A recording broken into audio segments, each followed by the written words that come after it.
A monk embarked on his journey across a distant land in a very distant past. He had to find a place to shelter as night fell. Eventually, he found a very humble cottage in the middle of nowhere. There was a poor family living there. The mother, the father, and kids were all in torn clothes. The monk requested permission to stay that night there. The head of the family, the father, said, "You are more than welcome to stay the night." The monk greatly appreciated their unassuming generosity as they proposed a very straightforward meal of fresh milk, cheese, and cream. The monk questioned them after they had finished eating how they had survived in very such a remote location so far from the nearest town. The wife explained how they made it through. "We have one cow. We provide our nearby neighbors with her milk for a very small fee. We store enough to meet our needs and make some cheese and cream which we consume." The monk bid the family farewell the following morning and left on his next adventure. Now he found the cow not very far from the family's modest hut, and after giving it some thought, the monk led the cow to the edge of a nearby cliff and pushed it over the edge, killing the cow instantly. The monk passed that way again a few years later and discovered himself on the same road where he had previously stayed with the poor family. He made a decision to visit the family out of sheer curiosity. As he rounded a bend in the road, he was surprised to see now a magnificent mansion encircled by beautifully landscaped gardens in the spot where the little hut once stood. The monk rang the doorbell. The father of the underprivileged family responded, looking now presentable and well groomed. He instantly recognized the monk and welcomed him inside, inviting him to stay as a guest. The monk now questioned what had changed over the years as they were eating. The father described how the family's financial situation evolved. "We once owned a cow, he said. "She made us survive. We possessed nothing else. She died after tumbling off a cliff one day. We had to start doing other things and learning skills we didn't know we had in order to survive.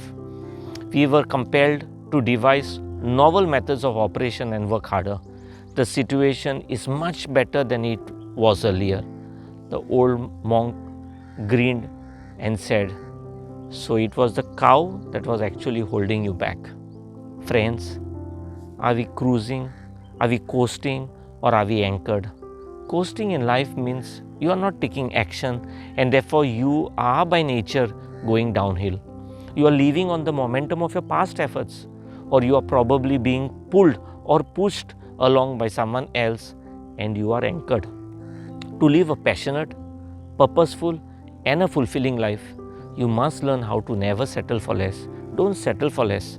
Nelson Mandela said it best: there is no passion to be found playing small, in settling for a life that is less than the one you are capable of living. Remember, you cannot live a small life and a full life. As I reflected on this story, it brought to mind two key aspects. First, comfort and dependence is the enemy of progress. Though comfort is desired, it often becomes the enemy of progress. Human beings are creatures of routines.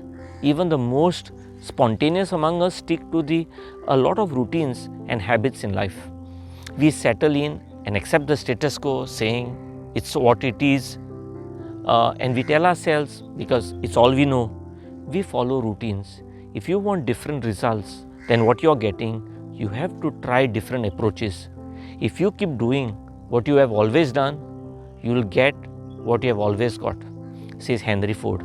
If you tolerate less than you deserve, that is what you will get. You must raise your standards. When you turn your shoulds into must, those must will manifest themselves in your life. How often do we wish for something and hope it will magically appear? We sometimes choose to stay in a situation even if we don't like it, just because it is what makes us feel comfortable. You have to be unafraid to push yourself and risk failure. You need to learn to keep out words like someday, one day, and eventually from your vocabulary. These are the words filled with empty promises, hoping for Lady Luck to take pity on us and give us a handout. The sad reality is that someday, one day, and eventually will never ever come. We must not remain anchored to our routines for life, especially those false certainties we cling to, those small or large things that we think are our everything. Maybe it's our job or our relationships, forcing us to stay still without even evolving. We need to stop sacrificing happiness for a stable paycheck.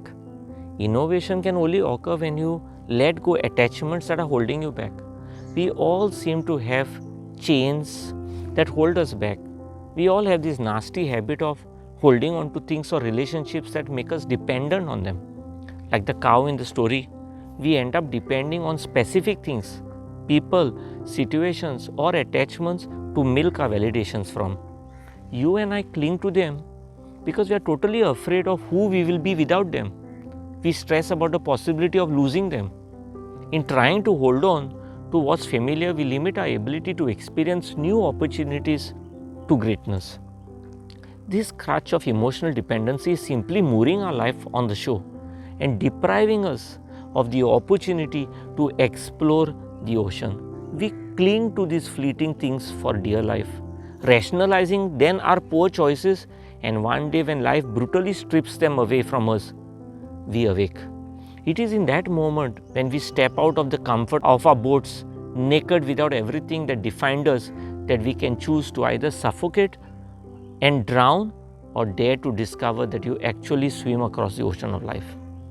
Secondly, we need to remind ourselves that if necessity is the mother of invention, then adversity is the mother of innovation. The proverb necessity is the mother of all inventions highlights the reality of evolution. It implies that when it is really necessary to accomplish a task, we actually end up doing it by hook or by crook. History has repeatedly shown that crisis drives innovations. The paramount and notable inventions have been the result of critical requirements in human life. If the last 2 years has taught me anything about innovation, it is that humans are at our core wired to solve problems. The coronavirus demanded that we change the patterns of our lives overnight. Suddenly we needed those technology-driven innovations not soon, but immediately. When the world first went into a lockdown 2 years ago, the creative world was quick to respond.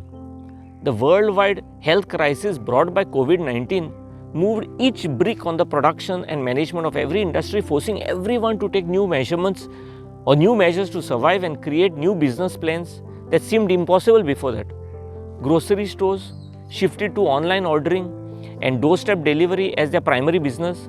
Most schools and colleges pivoted to digital classrooms and online learning. Doctors opted for teleconsultations. Musicians collaborated via TikTok, painters had live art classes, etc. Now, amidst slowing economic activity, COVID-19 led to a surge of e-commerce and accelerated digital transformation. Difficult times have always spurred creativity. Many companies that are now household names were founded during recession like Airbnb, Uber, Disney, General Electric and more. To that family in the mountains, it was their cow that gave them a sense of security. The cow that secured their future and gave them an identity.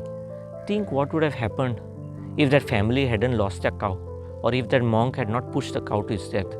They would simply go on living for the day, getting by, and inevitably staying poor, all without even imagining that they had an hidden potential through which to evolve and thrive.